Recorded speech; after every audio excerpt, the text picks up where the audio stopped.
আপনার সবচেয়ে একবারে গরিব একটা ছেলে, সে দিন আনে দিন খায় আর শুধু মিলাদ শরীফ পড়ে পড়ে যা হাদিয়া পায় তার মধ্যে সংসার চালায়।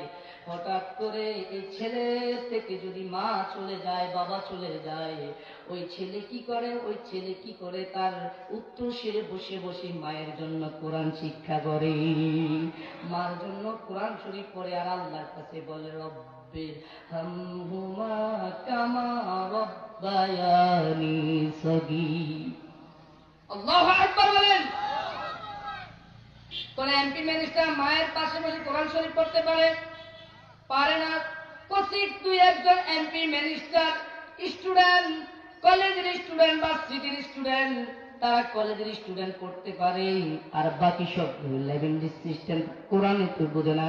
একজন মানুষকে যদি আইনা দেখা হয় যে তুমি কুরদুর কোরআন শরীফ পড়ো, হুজুর আমি লব্ধ কেমন, লাহানে জলি কেমন, এগুলো আমি বুঝি না, কিভাবে পড়বো? আমার ছোট ভাই, আমার আপন ভাই, হয়তো তার টাকা নাই, আমার ভাইটাকে বলেন আমার ভাই কোরআন শরীফ পড়ে শোনাবে, কিন্তু আমি টাকাওয়ালার মালিক হয়েছি, কিন্তু আমার অন্তর কোরআনের মালিক হতে পারে নাই। কোরআন শিখাও ছেলে মেয়েদের ওহে মুসলমান, জান কবজের সময় তোমার হইবে রে আহসান। চিল্লাইয়া জোর শুনুন আল্লাহু আকবার।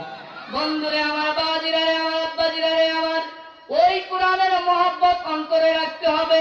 আপনি মৃত্যুর পরও আপনার কোরআনের আয়াত, আপনার মৃত্যুর পরও আপনার কোরআন আয়াত আপনাকে সাহায্য করবে, সুবহানাল্লাহ বলেন।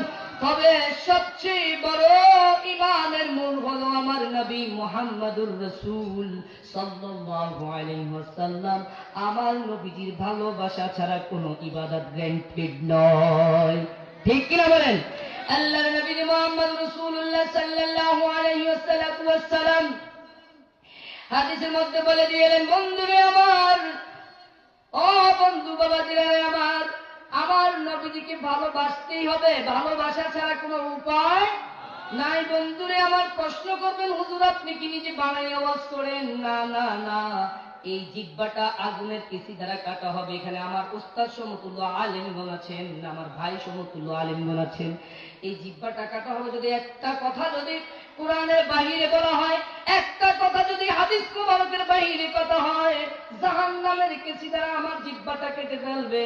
এই জন্য বি কেয়ারফুল, সচেতন। আমিও সচেতন থাকতে হবে, আপনারাও সচেতন থাকতে হবে। আল্লাহ রাব্বুল আলামিনের নবীকে আপনারা কেমন ভালোবাসতে হবে? কোরআন পড়েছেন যার কারণে